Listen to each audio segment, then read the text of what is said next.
Le Seigneur fit pour moi des merveilles. Il élève les humbles, dit Marie à Élisabeth, comme nous l'entendrons ou le lirons dans l'évangile d'aujourd'hui, en cette solennité de l'Assomption de la très sainte Vierge Marie. Dans la fête de l'Assomption, l'Église célèbre la montée de Marie au ciel après sa mort terrestre, ou sa dormition, comme le disent nos frères orthodoxes. Marie est montée non seulement dans son âme, mais aussi avec son corps. Il est évident que si vous cherchez dans la Bible où est-ce que les Saintes Écritures en parlent, vous ne le trouverez nulle part. C'est simple. Tout n'est pas consigné dans la Bible, comme le dit si bien Saint Jean dans son évangile. Jésus avait fait encore beaucoup d'autres choses que l'on ne saurait écrire en détail. Sinon, l'on en remplirait le monde entier. Mais ce qui a été écrit l'a été pour que nous croyions que Jésus-Christ est le Fils de Dieu et qu'en croyant, nous ayons la vie en son nom.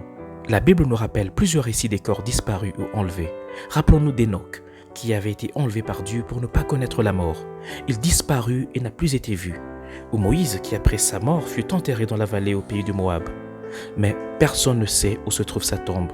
Saint Jude racontera même que l'archange Michel s'était disputé avec le diable le corps de Moïse. Ou encore Élie, qui fut enlevé au ciel dans un tourbillon. Tous ces récits de disparition de corps ou d'enlèvement au ciel veulent rappeler la toute-puissance de Dieu sur l'homme et sur la matière dont il peut défier les lois pour sa plus grande gloire. Autant ces récits bibliques, aux allures mythiques pour l'homme moderne, le soulignent, autant certains faits encore inexpliqués scientifiquement, mais miraculeux pour le croyant, nous le rappellent encore aujourd'hui. C'est le cas des incorruptibles de notre temps.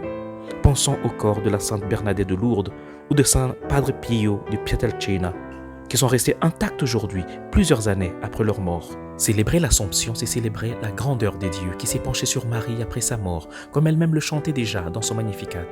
Elle, l'humble servante du Seigneur, celle que toutes les générations appelleront bienheureuse.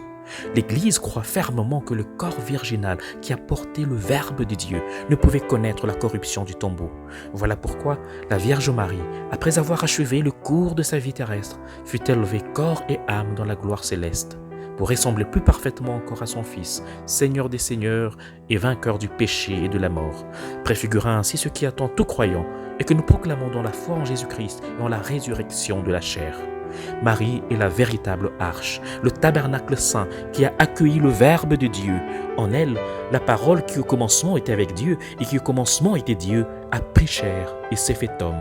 Elle est la mère du Verbe, Nyina wa Jambo, comme elle s'était révélée à Kibeho, au Rwanda.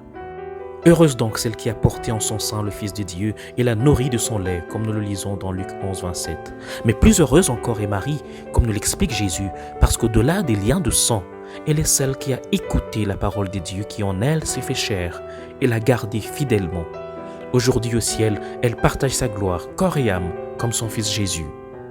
Prie donc avec moi. Bienheureuse Vierge Marie, aide-nous à voir et à chanter chaque jour comme toi la grandeur et les merveilles de Dieu dans nos vies. Ô Mère du Verbe, apprends-nous à mieux connaître ton Fils Jésus à travers sa parole, pour l'aimer et le servir plus ardemment. Ô Nyina wa Jambo, prie pour nous maintenant et à l'heure de notre mort. Amen. Et que le Seigneur vous bénisse et vous garde. Au nom du Père et du Fils et du Saint-Esprit. Amen. Bonne fête et bon dimanche chez vous.